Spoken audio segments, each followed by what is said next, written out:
дөрестән дәген бик зур үзгәрешләр керде әлеге елны. Безнең мәктәбебезгә моның өчен инде мин шиксез шатман һәм рәхмәтлемен.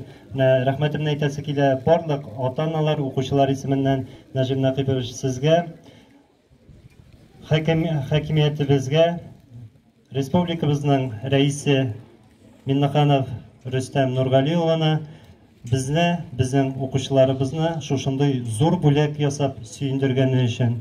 Кадерле укытучылар, хөрмәтле балалар, зур рәхмәт әйтәм бүгенге көндә әти-әниләргә, сабырлыгыгыз өчен, монда ярдәм иткәннәрегез өчен, укытучыларга, алдагы бер атнада көнне-төнне ялгап, шушында укытучылар белән бергә эшләделәр. Миңа калса бик матур килеп чыкты. Бүтән мөмкинлекләр дә бар укыр өчен хәзер. Мин шушы бәйрәм белән укучыларыбызны тәбриклим. Җылларыбыз тыныч булыр үтер. Безнең беренче класска бара торган балаларга матур итеп укырга, яхшы итеп укырга, әти-әниләрен сөендерергә, укытучыларын сөендерергә.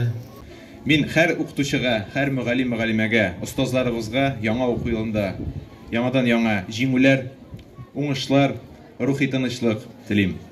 Илләребез, күкләребез тыныч булсын.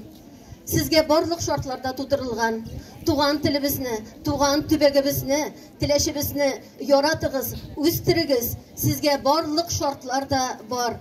Мөмкинлекләр тудырылган, сезгә тырышып укырга, бердәм булырга, бер-берегезгә кирәк вакытта терәк булып, бер-берегезгә кирәк булып, ярдәмләшеп, укытучыларны хөрмәт итеп, укуыгызны һәм районыбызның үсешенә үзегездән зур өлеш кертүегезне теләп калам.